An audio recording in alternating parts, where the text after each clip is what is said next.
Bismillahirrahmanirrahim. Alhamdulillahirabbil alamin. Wassalatu wassalamu ala Rasulillah wa ala alihi wa ashabihi ajma'in. Subhanaka la ilma lana illa ma 'allamtana innaka antal alimul hakim. Wa tub 'alaina innaka antat tawwabur rahim. Rabbi shrah li sadri wa yassir li amri wahlul 'uqdatam min lisani yafqahu qawli. Allahumma anfa'na bima 'allamtana wa 'allimna ma yanfa'una. Allahumma zidna 'ilma. Amma ba'd. Sambungan kita ayat 51 dari surah Al-Hijr. A'udzu billahi minasy syaithanir rajim.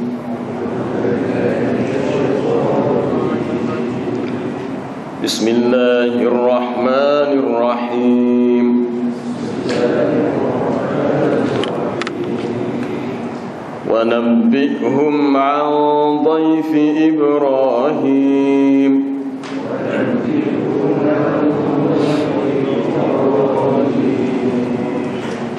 إذ دخلوا عليه فقالوا سلاما قال إنا منكم وجلون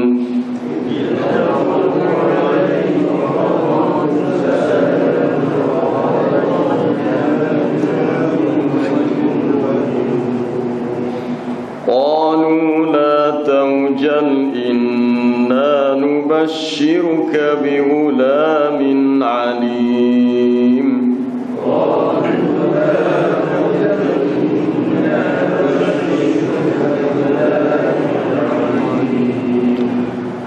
قال أبشرتموني على أن مسني الكبر فبم تبشرون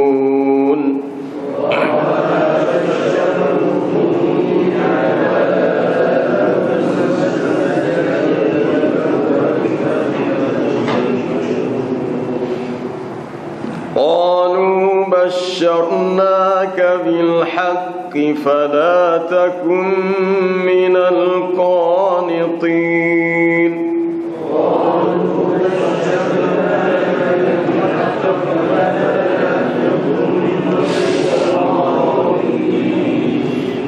قال ومن يقنط من رحمة ربه إلا الضالون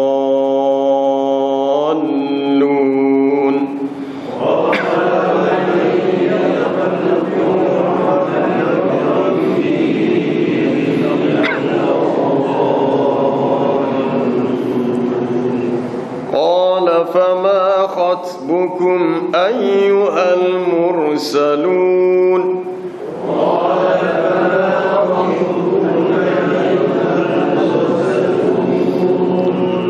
قالوا إنا أرسلنا إلى قوم مجرمين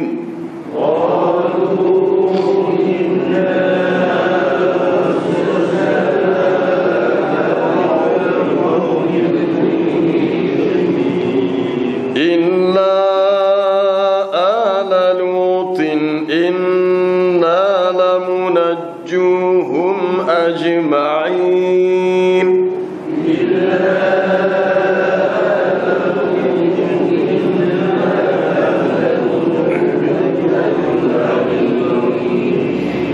إلا امرأته قدرنا إنها لمن الغابرين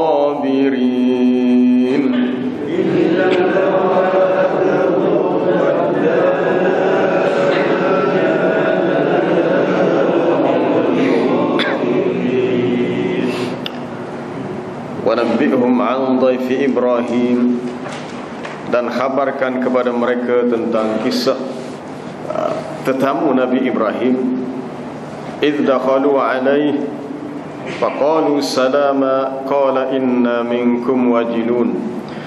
Ketika mereka masuk yakni bertemu dengan Nabi Ibrahim, lalu mereka berkata salaman, yakni memberi ucapan salam. Lalu dia berkata, inna minkum wajilun, sesungguhnya kami merasa takut terhadap kamu. Nabi Ibrahim merasa takut dengan kedatangan tetamu yang tidak dikenalinya. Lalu mereka berkata, la ta'ujal, janganlah kamu merasa takut. Inna nubashshiruka bi ghulamin alim, sesungguhnya kami hendak menggembirakan kamu dengan kelahiran seorang anak lelaki yang alim, yang berilmu. Lalu Ibrahim berkata, abasyartumuni, adakah kamu mahu memberi kabar gembira kepada aku, ala ammassaniyal kibar, bahwasanya aku sudah berada dalam keadaan sangat tua. Massaniya, telah disentuh aku oleh al-kibaru, ketuaan. Adakah aku menerima kabar gembira ketika usiaku ini sudah terlalu tua? Fabima, maka dengan apakah kamu mahu memberi kabar gembira itu? Lalu mereka berkata, basyarnaka bil haqq, kami datang membawa berita gembira dengan sebenarnya, suatu berita gembira yang sungguh-sungguh. Fala takum minal qanitin, maka janganlah kamu jadi dari kalangan orang-orang yang putus asa. Qala man yaqnatu min rahmati rabbih illa ad-dallun, lalu Nabi Ibrahim berkata, tiadalah sesiapa yang berputus asa daripada rahmat Tuhannya, melainkan dia adalah orang-orang yang sesat. Qala fama khatbukum ayyuhal mursalun, lalu Nabi Ibrahim berkata, apakah halnya urusan kamu wahai orang yang diutuskan oleh Tuhan, setelah mengetahui bahawa yang datang itu membawa berita yang Nabi Ibrahim akan dapat anak, barulah dia perasan bahawa yang datang itu adalah malaikat. Lalu dia bertanya, apa halnya urusan kamu di sini untuk kamu datang? Lalu katanya, kami diutuskan kepada suatu kaum yang berdosa, yakni dengan tujuan untuk membinasakan mereka. Illa ala Lutin, melainkan keluarga Nabi Lut. Rupa-rupanya Nabi Lut dan Nabi Ibrahim hidup pada zaman yang sama tetapi tempat yang berlainan. Jadi malaikat ini singgah di rumah Nabi Ibrahim atas tujuan memberi khabar gembira Nabi Ibrahim akan mendapat anak yang bernama Ishak, dan selepas itu dia akan terus berlalu pergi ke tempat lain, tempat perkampungan keluarga Nabi Lut, untuk membinasakan kaum Nabi Lut yang telah melanggar perintah Tuhan. Bahawasanya keluarga Nabi Lut itu akan kami selamatkan mereka semuanya, illa imra'atahu, melainkan istrinya yang telah qaddarna, kami telah takdirkan, tentukan ia dari kalangan orang-orang yang binasa. Sesungguhnya ia dari kalangan al-ghabirin, orang-orang yang tertinggal menerima kebinasaan. Jadi ayat ini daripada ayat 51 sampai ayat 60 berhubung dengan kisah Nabi Ibrahim, kisah yang sama pernah kita baca dalam surah Hud, yang boleh kita baca juga sedikit dalam surah Az-Zariyat. Dalam surah Az-Zariyat juga terdapat dalam surah Hud, surah Az-Zariyat, apa dia lagi? Surah Al-A'raf. Tak ada, surah Al-A'raf tak ada. Tapi hampir sama. Kalau dalam surah Hud dengan surah Al-Hijr, dari segi penceritaannya hampir sama, cuma berbeza uslub.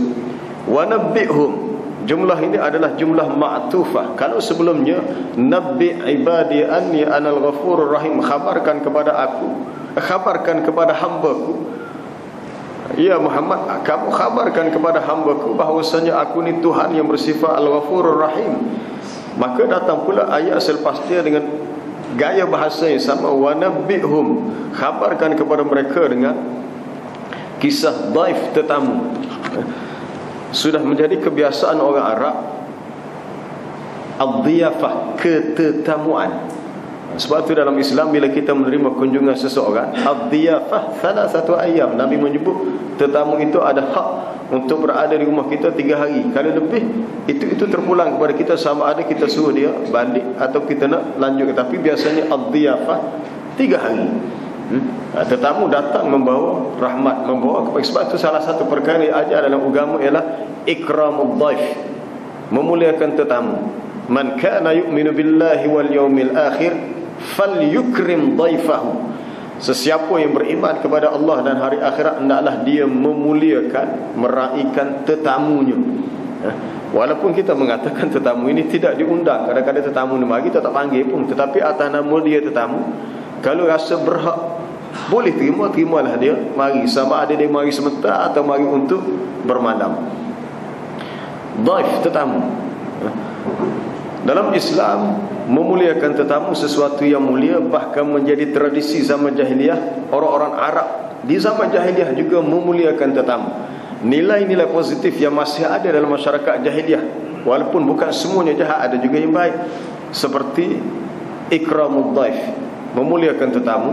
Fakul asra, mereka membebaskan tawanan perang walaupun mereka berperang. Birrul walidain, mereka juga berbuat baik pada ibu bapa.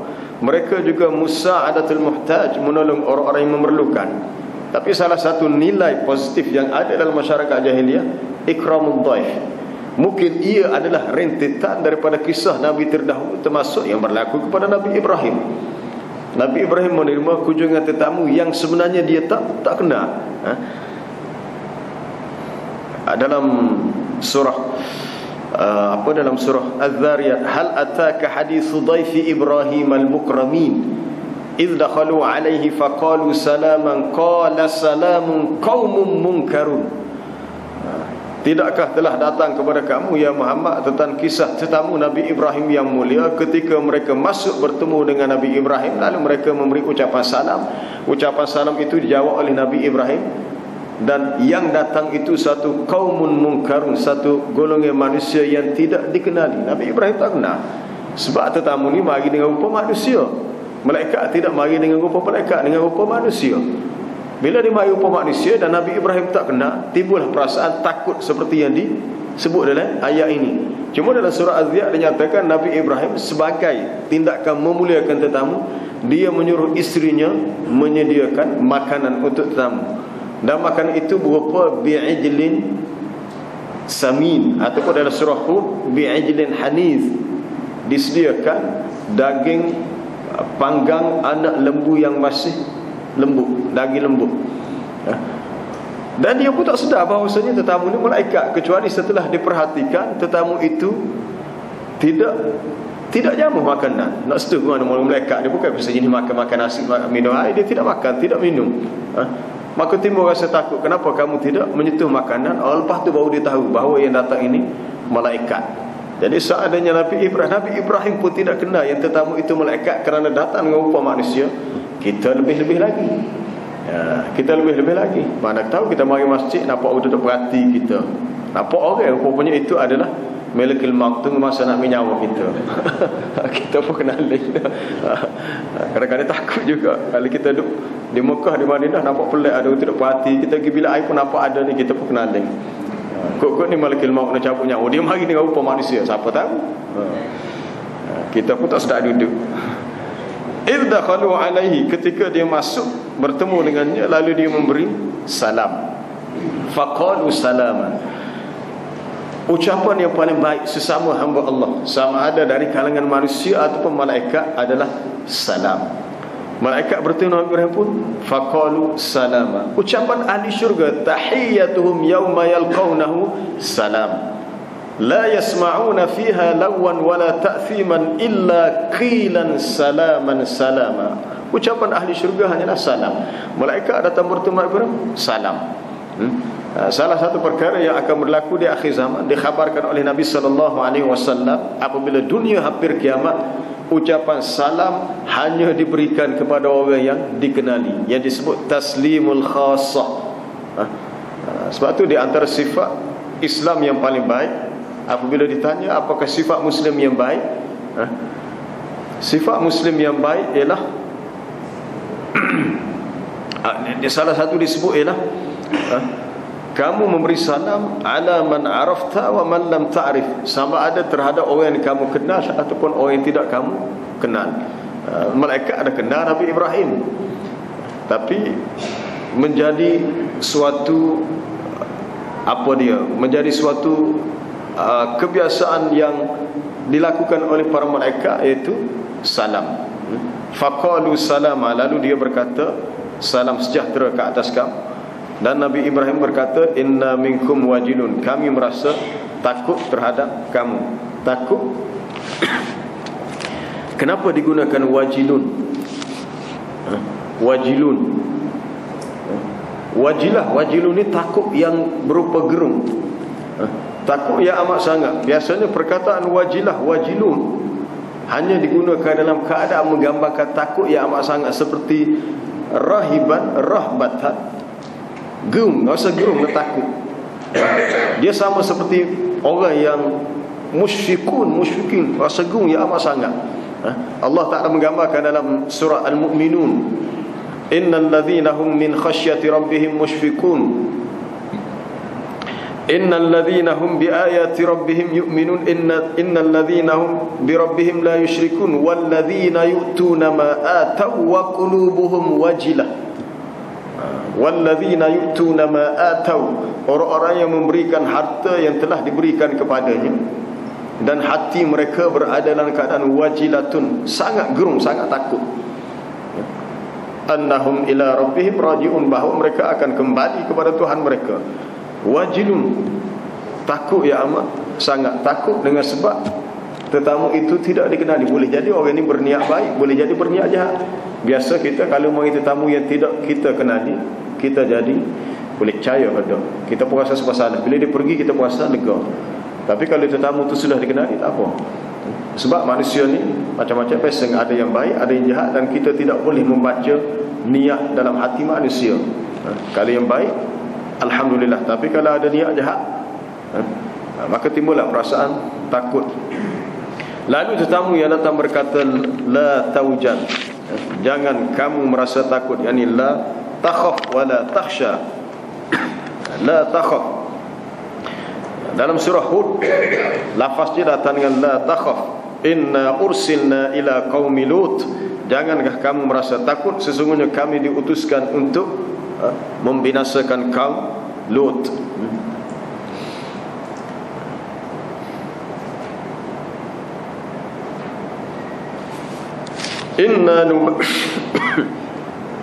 Inna nubashshiruka bi ghulamin alim, sesungguhnya kami memberi kabar gembira kepada kamu dengan kelahiran ghulam, seorang anak yang alim, anak yang berilmu, seorang yang berilmu. Dengan kelahiran ghulam dhi ilmin wa fatanatin wa fahmin lidinillah, seorang anak yang memiliki ilmu, kebijaksanaan dan kefahaman dalam agama Allah. Berbeza dengan kelahiran Nabi Ismail, disebut fabashshirhu bi ghulamin halim. Kalau Nabi Ismail disebut ghulamin halim, Nabi Isa disebut bi ghulamin alim. Alim dengan halim. Alim lebih kepada sifat alim, orang yang berilmu. Halim sifat penyantun. Sifat penyantun, sifat tenang, dia tidak mudah melenting, tidak cepat marah. Halim. Gambaran ini kepada sifat Nabi Ismail yang disebut dalam surah As-Saffat. Nabi Ishaq disebut dengan alim, li'annahu sayakunu nabiyan, sebab dia akan menjadi nabi. Boleh baca kisah itu dalam surah As-Saffat. Wa basyarnahu bi Ishaqa nabiyyan minas salihin wa barakna alayhi wa ala Ishaq wa min dhurriyyatihima muhsinun wa zalimun li nafsihi mubin. Maka kami beri kabar gembira kepada Ibrahim itu dengan kelahiran Ishak, bahawa dia salah seorang daripada Nabi.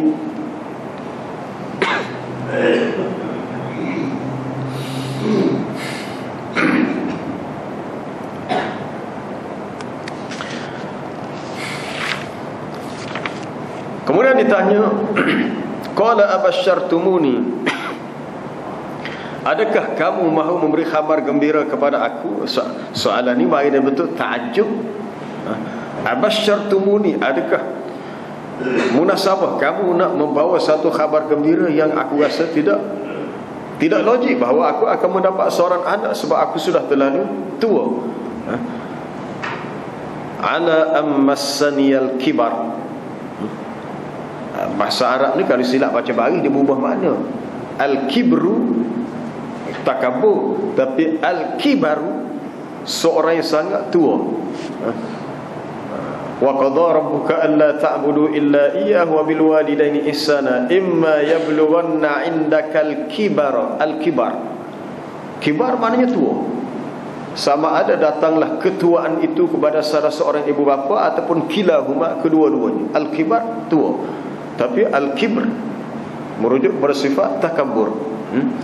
Dalam surah Ibrahim, alhamdulillahillazi wahabali 'alal kibar, segala puji bagi Allah yang telah menganugerahkan kepada aku dalam keadaan aku sudah tua ini, dikurniakan kepadaku Ismail dan Ishaq.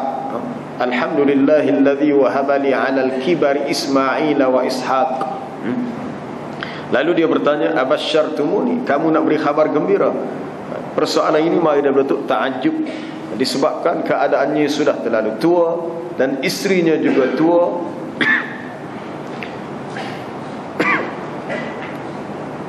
Dan juga mandul. Isterinya yang pertama Sarah, yang melahirkan Ishak, adalah seorang yang mandul. Tapi sebelum dilahirkan Ishak, baik, dia telah berkahwin dengan Sarah untuk tempoh yang lama, sehinggalah dia dihadiahkan dengan, ada seseorang hadiahkan dengan hamba yang bernama Hajar. Kemudian apabila Hajar menjadi isterinya, dapat anak, lepas itulah baru dia mendapat anak yang kedua, Ishak, dengan isterinya yang pertama Sarah. Padahal yang pertama asalnya adalah mandul. Kita boleh baca dalam surah Az-Zariyat. Lalu berkatalah isterinya apabila mendengar fasakkat wajhaha wa qalat ajuzun aqim, apabila isterinya Sarah mendengar berita yang dibawa oleh malaikat bahawa dia akan mendapat anak, sakkat, dia tapa muka dia, fasakkat wajhaha, lalu dia berkata, aku seorang wanita yang ajuz, yang sudah terlalu tua, yang sudah tidak berupaya lagi, aqimun mandul, mana mungkin aku boleh melahirkan anak. Kita baca banyak kisah-kisah yang memang luar biasa berlaku kepada Nabi apa dia, Nabi Zakaria. Hampir sama, Nabi Zakaria pun begitu juga. Nabi Zakaria begitu juga. Dia mengatakan, mana mungkin aku mendapat anak, padahal wa mraati aqirun. Aqir maknanya aqim, isteriku seorang yang mandul. Rupanya dalam kisah Nabi Ibrahim dan isterinya Sarah pun begitu juga. Mereka dikurniakan cahaya mata dalam keadaan masing-masing, Nabi Zakaria dan Nabi Ibrahim sudah lanjut usianya, dan isterinya pula juga tua dan mandul. Ini menggambarkan kekuasaan Allah yang tidak ada sempadan, bahawasanya Allah Ta'ala boleh mentakdirkan sesuatu yang di luar sunnahnya. Allah Ta'ala boleh ubah sunnatullah, yang asalnya manusia ni kalau mandul mungkin tak ada anak lah, tapi dia boleh buat, boleh ubah dalam kes-kes yang tertentu dengan iradanya, dengan kudratnya, semudah kun fayakun. Walaupun asalnya kata tak boleh anak, tapi akhirnya dapat anak juga. Lalu dia bertanya, fabima tubasyirun, fabima tubasyirun, maka dengan berita yang apakah kamu mahu mengkhabarkan kepada aku dengan kelahiran anak ini? Lalu mereka berkata, basyarnaka, kami khabarkan kepada kamu dengan perkhabaran yang sebenarnya, suatu perkhabaran yang hakun thabitun, yang hak, yang benar, yang sungguh-sungguh, yang realiti, yang sabit, yang tetap, bukan khabar berita yang sama-sama, yang tidak jelas, kerana ia adalah daripada daripada kehendak Allah dan janjinya, yang dia tidak akan la yatakhallafu wa'dah, yang dia tidak akan mungkiri janjinya. Maka janganlah kamu termasuk dari kalangan orang yang qanitin, yaisin, yang putus asa, yang merasa kecewa, yang hilang harapan, sebab rasa tidak mungkin akan mendapat anak. Anak ini adalah suatu rahmat. Anak ini adalah suatu rahmat. Bagaimana Nabi Zakaria alaihissalam berdoa untuk tempoh yang lama. Kita boleh baca dalam awal surah Maryam. Kafha ya ain sad dzikru rahmati rabbika 'abdahu Zakaria idh nada rabbahu nidaan khafiyya, ketika dia berdoa dengan suara yang rendah, yang perlahan. Qala rabbi inni wahana al-'azmu minni, wahai Tuhanku, sudah lemahlah segala tulang-tulang dalam badanku. Washta'ala ar-ra'su syaiban, dan kepalaku sudah dipenuhi dengan uban. Tua dah aku ni. Walam akum bidu'aika rabbi syaqiyya, aku sekali-kali tidak pernah merasa kecewa, putus asa dengan berdoa kepada Tuhanku. Untuk tempoh yang lama berdoa supaya dapat anak, tapi dia tidak pernah putus asa minta juga. Suatu pengajaran bagi kita, apabila kita mengharapkan sesuatu kepada Allah yang harapan kita itu tinggi, janganlah kita harap kita akan dapat dalam masa yang cepat, dalam sekelip mata. Kita minta, mungkin kita minta seminggu, 2 minggu, nak cepat, setahun, 2 tahun. Tunggu punya kita setahun, 2 tahun, belum tercapai hajat kita, lalu kita tak salah, minta pun tak jadi juga. Itu sudah minal qanitin, orang yang sudah putus asa, sudah kecewa. Tapi Zakaria AS merayu kepada Allah agar dikurniakan kepadanya cahaya mata. Lalu dia mengatakan, aku takut kalau tidak ada sesiapa yang mewarisi akan tugas kenabian, tugas rasana dakwah ini. Wa kanat imraati aqiran, isteriku pula seorang yang mandul, fahabli min ladunka waliya, kurniakan kepada aku seorang pengganti yang kau wariskan untukku, yarisuni wa yarisu min ali Ya'qub, agar ia dapat mewarisi tugas kenabian, tugas dakwah daripadaku dan daripada keluarga Ya'qub. Lalu Allah Ta'ala mendatangkan khabar, ya Zakaria, uslubnya sama, inna nubashiruka bi ghulamin ismuhu Yahya. Sama dengan bahasa yang digunakan oleh malaikat ketika bertemu Nabi Ibrahim, basyarnaka, kami berikan kepada kamu khabar gembira. Sesuatu yang menggembirakan manusia bila mendapat al-bushra. Apa itu bushra? Bushra ni khabar gembira. Tasin, tilka ayatul Qur'ani wa kitabim mubin hudan wa bushra lil mu'minin. Di awal surah An-Naml. Quran ni sebagai hudan, sebagai petunjuk, dan bushra, berita gembira bagi orang yang beriman.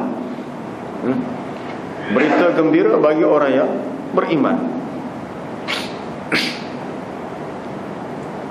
Wa nazzalna 'alaikal kitaba tibyanan likulli syai'in wa hudan wa rahmatan wa busyra lil muslimin. Kami menurunkan kepadamu ya Muhammad kitab Al-Quran ini untuk menjelaskan setiap sesuatu, tibyanan likulli syai', dan juga sebagai wa hudan wa rahmatan wa busyra, sebagai petunjuk, sebagai rahmat, dan sebagai penyampai khabar gembira untuk orang-orang Islam. Quran sebagai busyra. Bila Nabi Ibrahim menerima tetamu malaikat yang memberi khabar gembira, apabila Nabi Zakaria menerima berita gembira, maka jadilah kegembiraan itu melenyapkan segala kedukaan. Tidak ada lagi rasa sedih, tidak ada lagi rasa duka, sebab uslub itu mari dalam bentuk gembira. Dalam Quran kadang-kadang gembira ni mari dua uslub. Dalam uslub dalam bentuk untuk disebut tasliyatan, tasliyah, untuk menggembirakan. Maksudnya untuk memberikan rasa senang hati. Tapi kadang-kadang perkataan menggembirakan mari dalam bentuk istihza, sukhriyah, mengejek dan mempermainkan. Fabashshirhu bi'adzabin alim, berikan kabar gembira kepada mereka, kepada orang yang sebegitu, dengan azab yang pedih. Adakah azab yang pedih itu suatu berita yang gembira? Itu uslub tu mari dalam bentuk istihza. Gembiralah, berilah kabar gembira kepada mereka dengan adanya azab pedih yang sedang menanti. Di sini berita gembira dalam bentuk tasliyah, berita yang benar-benar memberikan suatu kesenangan, rahmat kepada orang yang menerima berita. Jadi berita ini adalah berita gembira yang bilhaq. Maka diberi suatu motivasi. Janganlah kamu termasuk orang yang qanitin, yang putus asa. Allahu Akbar. Macam mana kita nak didik hati kita, jiwa kita apabila kita berada dalam keadaan kita diuji dengan perkara yang kita tidak mampu bersabar dengannya. Kita minta untuk elak daripada perkara itu. Kita nak macam ni. Tapi sesuatu yang kita nak tak tercapai. Sebenarnya mungkin tercapai tapi belum masanya. Belum masa. Tapi sebab kita sifat manusia ni khuliqal insanu min ajalin. Manusia diciptakan dengan sifat gopoh. Gapo-gapo nak cepat. Bila tak boleh benda kita nak cepat, kita akan rasa kecewa. Bila kita kecewa, kita bimbang, termasuk minal qanitin. Qanitin makna minal ya'isin, orang yang merasa kecewa. Nabi Yusuf dalam kisah Nabi Yaqub AS, hatta anak dia pergi cari Nabi Yusuf, ya bani yadhhabu fatahassasu min Yusuf wala tay'asu min rauhillah. Wahai anakku, mu pergilah cari Yusuf, cuba siasat di manakah dia berada. Jangan sekali-kali kamu merasa putus asa, kecewa, hilang harapan terhadap rahmat Allah. Hal yang sama, qanitin qanata yaqnutu. Kita telah baca dalam hadis minggu lepas dalam Sahih Muslim. Lau ya'lamul kafir ma 'inda Allah minar rahmah ma qanata min rahmatihi ahadun. Kalaulah orang kafir tahu luasnya rahmat Allah itu, tiadalah seseorang di antara mereka yang akan merasa putus asa, merasa kecewa daripada rahmatnya. Walau ya'lamul mu'min, kalaulah seorang mukmin mengetahui ma 'indallahi minal 'uqubah, betapa hebatnya hukuman siksaan yang ada di sisi Allah, ma tami'a bi jannatihi ahadun. Tidak ada seseorang pun yang merasa tamak dengan syurganya, sebab mereka hanya fikir nak selamat daripada azab. Adapun orang kafir, kalau mereka tahu betapa luasnya rahmat Allah, mereka tidak akan putus asa. Ma qanata mana ma aisa, mereka tidak akan putus asa. Putus asa ni satu sifat yang biasa ada pada manusia. Allah Ta'ala menggambarkan orang-orang kafir sendiri bila dia cuba berbagai cara untuk merosakkan umat Islam, khususnya ketika Nabi SAW berdakwah untuk dua peringkat period Makki dan Madani, Mekah dan Madinah. Akhirnya apabila sampai kepada Hajjatul Wada, turunnya ayat al-yawma ya'isal ladzina kafaru min dinikum. Hari ini orang kafir sudah merasa putus asa terhadap agama. Tak boleh buat gapo dah. Buat gini tak boleh, buat gitu tak boleh. Purai pun kalah juga, menang Islam juga. Akhirnya mereka merasa putus asa, tak boleh buat gapo dah. Al-yawma ya'isal ladzina kafaru min dinikum. Kalau begitu fala takhshawhum wakhshawun. Kamu jangan takut kepada mereka, takutlah kepada aku. Dalam hadis riwayat Imam At-Tirmizi, inna syaitan qad aisa an ya'budahul musalluna fi jaziratil Arab walakin fit tahrish bainahum.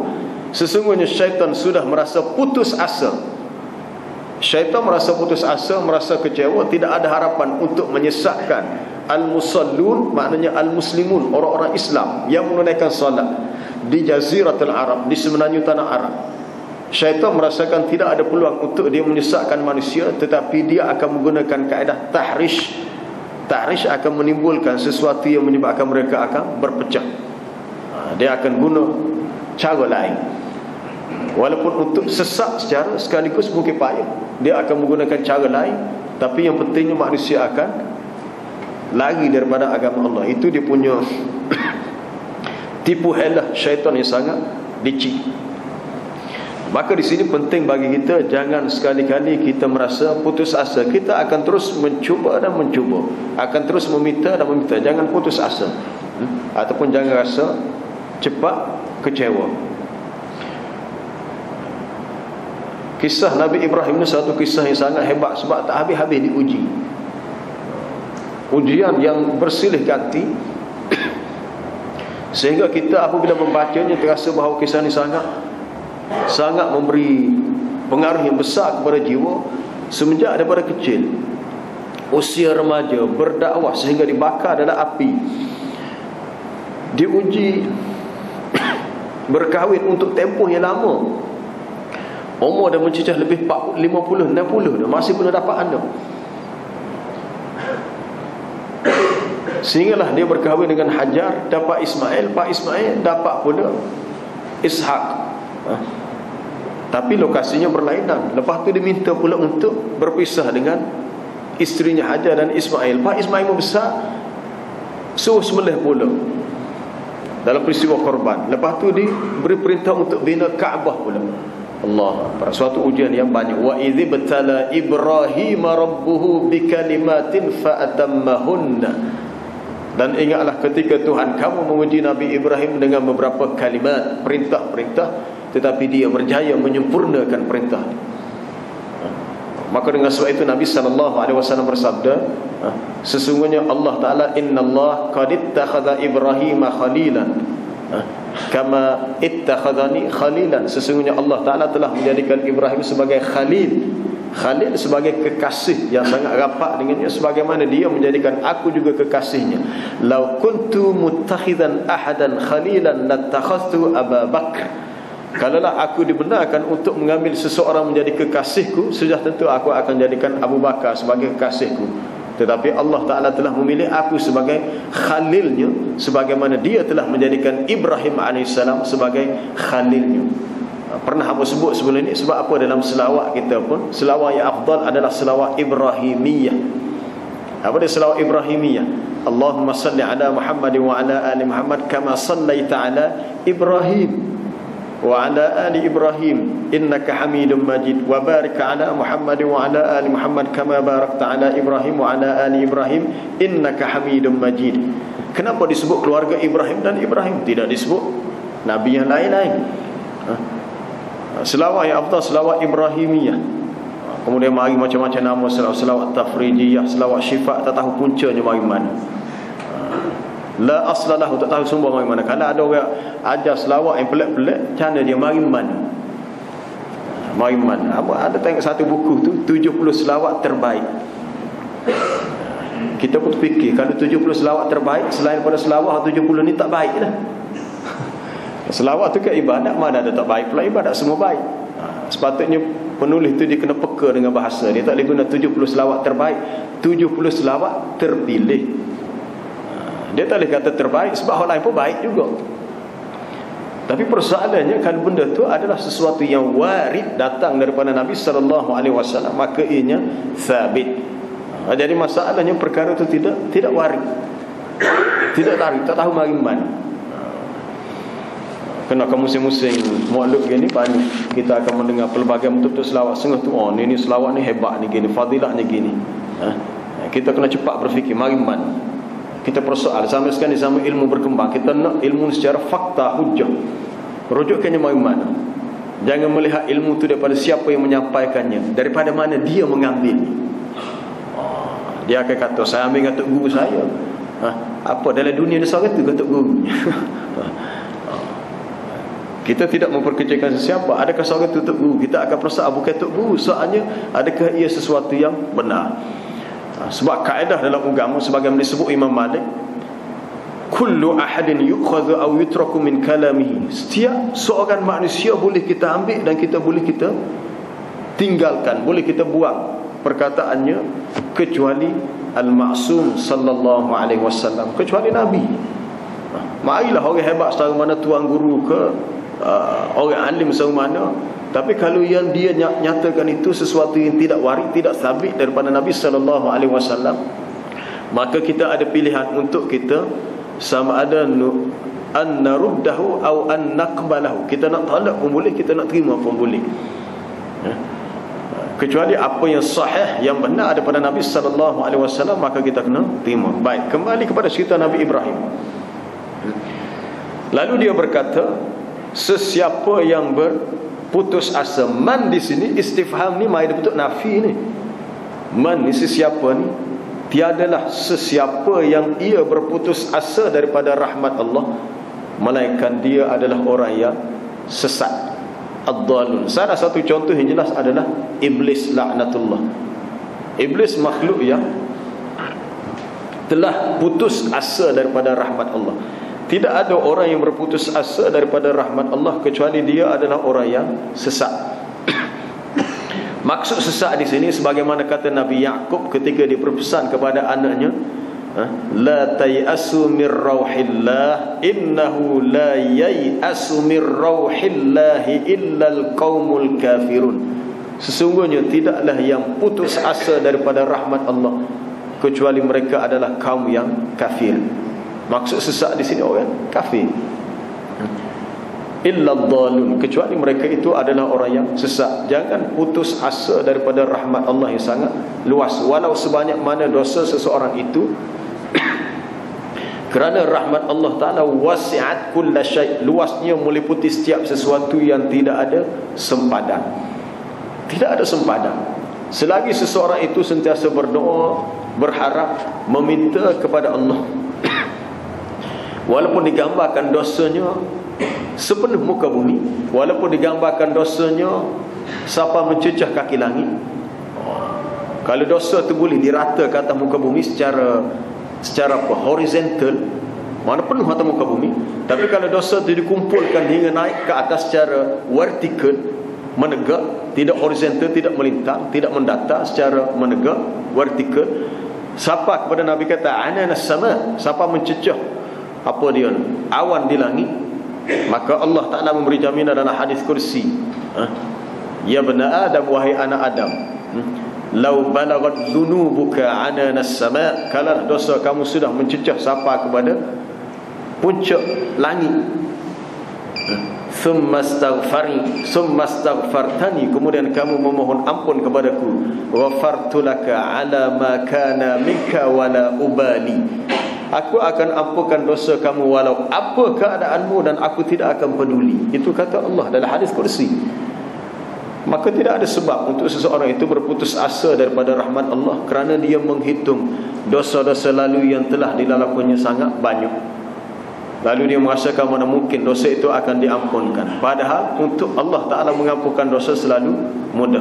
Kita melihat dari kalangan orang-orang Kristian, bila buat dosa, dia akan bertemu dengan padri dia, minta dengan dia punya father, forgive me, tolong maafkan saya, tolong maafkan my sin, saya punya dosa, saya dah buat dosa, irtakabtu dzamban kabira, saya dah buat dosa yang besar, tolonglah maafkan saya. Kuasa mengampunkan dosa adalah kuasa Allah. Tidak layak untuk manusia meminta keampunan kepada makhluk. Makhluk tidak diberi hak untuk mengampunkan dosa makhluk yang lain. Hanya Allah Ta'ala sahaja yang memiliki kekuasaan, kelayakan untuk mengampunkan dosa hamba. Cuma bagi pihak hamba, jangan putus asa. Jangan putus asa, jangan putus harapan. Sentiasa meminta dan meminta dengan bersungguh-sungguh. Sekalipun mungkin dosa itu akan berulang, sama ada dosa yang berlainan ataupun dosa yang sama. Untuk manusia berada dalam keadaan tidak melakukan dosa 100% atau bersih 100%, sesuatu yang sukar. Sebab itu Nabi dah beri jaminan, kalaulah kita manusia ni satu makhluk yang tidak pernah buat dosa, laula annakum lam tuznibu, kalaulah kamu wahai manusia satu makhluk yang tidak buat dosa, la dhahaballahu bikum wa la jaa biqaumin yuznibun fayastaghfiruna fayaghfirullahu lahum. Kalau manusia jadi makhluk yang tidak buat dosa, Allah Ta'ala boleh melenyapkan manusia untuk diganti dengan makhluk lain yang sifat dia buat dosa, tetapi makhluk itu memohon ampun, lalu Allah Ta'ala boleh beri keampunan apabila mereka meminta keampunan. Seadanya makhluk ni, manusia ni tidak buat dosa, tapi manusia sifatnya dia juga buat dosa, tetapi jangan merasa kecewa, putus asa, terus untuk sentiasa kita kata kalau jatuh bangun lagi, jatuh bangun lagi. Jangan sekali jatuh kita terus tidak bangun. Itu minal qanitin, termasuk orang yang sudah putus asa daripada rahmat Allah. Sentiasalah berdoa dan minta kepada Allah daripada rahmatnya dan keampunannya. Minta sama-sama. Dan tidak ada sesuatu yang mengurangkan akan apa yang di sisi Allah bila kita minta. Apabila kita minta rahmat, macam dalam ayat ni, wa may yaqnatu mir rahmati rabbih, tidaklah yang putus asa daripada rahmat Allah. Apa dia rahmat Allah? Orang tu tanya, apa itu rahmat Allah? Rahmat itu, rahmat ni suatu ismun isim yang istiqaq daripada kata nama bagi sifat Allah Ar-Rahman Ar-Rahim. Allah Ta'ala bersifat Ar-Rahman Ar-Rahim.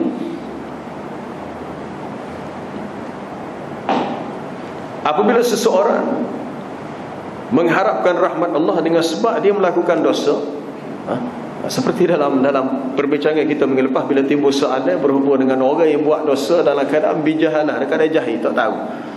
Bila saya menyentuh tentang ayat dalam surah An-Nisa, innamat taubatu 'ala Allahi lil ladzina ya'maluna su'a bijahalah, bahawasanya taubat itu diterima bagi orang yang melakukan kejahatan dalam keadaan dia jahil. Ada satu ayat terlupa nak sebut minggu lepas dalam surah Al-An'am, wa idza ja'akal ladzina yu'minuna biayatina, apabila datang kepada kamu ya Muhammad orang-orang yang beriman dengan ayat kami, maka faqul salamun alaikum, katakanlah sejahtera ke atas kamu wahai orang yang beriman. Beritahu mereka, kataba rabbukum ala nafsihi rahmah, Tuhan telah menentukan bagi zatnya akan rahmat. Apa dia rahmat Allah ini maksudkan di sini, sehingga manusia tidak putus asa daripada rahmat Allah? Annahu man amila minkum su'an bijahalatin thumma taba min ba'dihi wa aslah fa annahu ghafurur rahim. Bahawasanya sesiapa yang melakukan sesuatu su', perkara yang buruk, maksud buruk ni perkara yang manuhya inda syar'i, perkara yang dilarang, dicegah di sisi syarak. Siapa di antara kita yang tidak pernah membuat su', perkara yang buruk? Annahu man amila minkum su'an, melakukan su' bijahalah, dalam jahil. Jahil tidak semestinya dia tidak tahu perkara itu dosa. Seseorang yang tidak tahu sejauh mana hebatnya kesan akibat daripada dosa yang dia buat, memang kita tak tahu. Kita tak tahu. Tetapi yang penting summataba, dia bertaubat. Kemudian dia bertaubat selepas itu, wa aslaha, dan dia bertambah baik. Dia bertaubat dan baiki dirinya untuk bertambah baik, maka Allah Ta'ala menjanjikan fa annahu ghafurur rahim. Inilah rahmat. Inilah rahmat. Orang-orang yang beriman dan beramal saleh, Allah Ta'ala memberi jaminan wa aslaha balahu. Ini selagi rahmat. Walladzina amanu wa 'amilus salihati wa amanu bima nuzzila 'ala Muhammadin wa huwal haqqu min rabbihim kaffara 'anhum sayyi'atihim wa aslaha balahum. Dalam ayat di awal surah Muhammad, orang-orang beriman, beramal soleh dan beriman dengan Quran yang diturunkan kepada Nabi sallallahu alaihi wasallam, Allah Taala akan hapuskan kesalahan mereka serta diislahkan, islah, diperelokkan keadaan hidup mereka, wa aslaha balahum. Islah ni suatu rahmat. Maksud islah di sini bukannya islah dari sudut taraf hidupnya okey, ekonominya meningkat, duitnya banyak, harga barang tidak mahal. Bukan itu islah. Baik di sini dengan maksud waffaqahum litaubatis shadiqah. Allah Taala memberi taufik dan hidayah kepada si hamba ini untuk bertaubat dengan taubat yang sebenar. Untuk bertaubat dengan taubat yang sebenarnya, apabila ada keinginan untuk beristighfar, bertaubat, ini satu rahmat. Berbanding dengan orang yang buat dosa lalu dia merasa tidak perlu bertaubat, dan dia merasakan tidak ada harapan untuk diampunkan dosanya, maka dia terus melakukan dosa. Sebab kalau bertaubat boleh kata tak ada harapan. Ini suatu sifat yang buruk. Tapi bila dapat rahmat dan seseorang tidak putus asa, maka dia akan selamat. Wallahu alam. Ada soalan?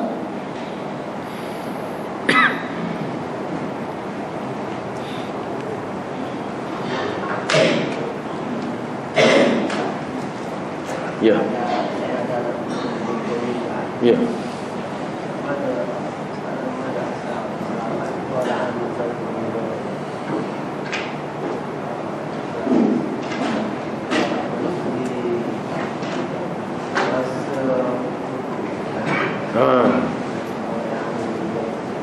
Jadi asalnya itu qasidah sebenarnya.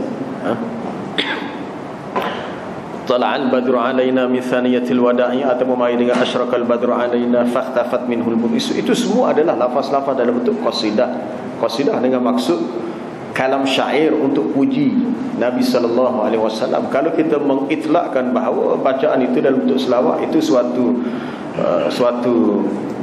anggapan yang tidak tepat. Sebab selawat adalah tauqif, dia tidak ijtihadi. Selawat dia termasuk amrun ta'abbudi. Amrun ta'abbudi, perkara yang kita dikira beribadat kepada Allah dengannya. Dan bab ibadat dia sifat dia kaedahnya mesti tauqifi, tidak ijtihadi.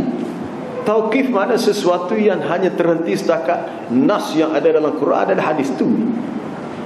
Tapi ada pula fastala al-badru asyalaqa badru faqtaf anta nurun fa anta iksirun wa ghani anta misbahu suduri, itu tidak warid dalam mana-mana riwayat. Selawat hanyalah Allahumma salli ala Muhammad wa ala ali dan seumpamanya.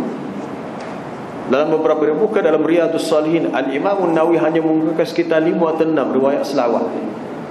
Kita buka dah mana kita pelik lagi, macam-macam lagi. Selawat Fatih, selawat Tafridiyah, selawat Syifa, kita peteruja sebagai. Cek dulu mari mana. Jangan tengok siapa yang beritahu, tengok sumbernya, masdarnya. Puncanya mari mana.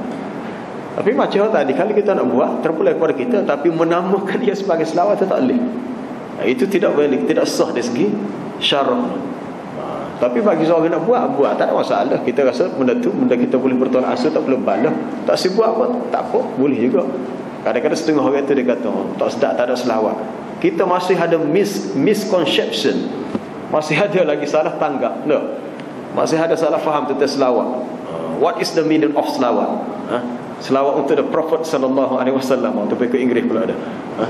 Apa makna selawat tu sendiri? As-salatu, selawat maknanya ad-doa, doa. Bila dikatakan innallaha wa malaikatahu yusalluna 'alan nabi, sesungguhnya Allah dan para malaikat berselawat ke atas Nabi. Ya ayyuhalladzina amanu sallu 'alaihi wa sallimu taslima. Ini suatu doa. Doa Allah Ta'ala sendiri yang memberikan rahmat untuk nabinya. Malaikat juga berdoa meminta supaya diberi rahmat. Sebab selawat itu maknanya doa. As-salat itu maknanya doa. Kita nak buat cara kita tak boleh. Salah satu bentuk zikir yang paling banyak dibuat-buat di reka-reka adalah selawat. Selawat termasuk zikir-zikir hok mari setengah pengamal-pengamal tarekat hu. Dia ambil daripada kul huwallahu ahad. Dia ambil hu tu saja. Allah tu tak sebut kul huwallah. Kita kata mana dalilnya? Tapi tak ada, tu ada dalam Quran. Quran betul dalam Quran, tapi kita nak faham Quran kena faham apa yang Nabi ajar. Sebab Nabi SAW menerima Quran tujuannya wa anzalna 'alaika dzikra litubayyana lin-nas. Kami turunkan Quran kepada yang Muhammad untuk engkau jelaskan kepada manusia. Tugas Nabi. Jadi kalau Nabi tak jelaskan begitu, makna benda itu tak ada. Tidak begitulah. Ada juga zikir ifrat, Allah tak ada. Nabi ajarnya tahlil la ilaha illallah, tasbih subhanallah. Nabi ajarnya tahmid alhamdulillah, takbir Allahu akbar. Tapi kalau Allah saja tak ada. Betul lah Allah mengingati Allah, tapi dengan lafaz ifrat tak ada. Sama juga dalam bab selawat. Wallahu a'lam. Itu soalan itu untuk buka minda. Sejauh mana boleh buka ke tidak atas kita. Buka ke tidak tak tahu lah. Itu atas kita. Yang pentingnya kita kena banyak, baguslah banyak bertanya, banyak mengkaji, banyak bertanya.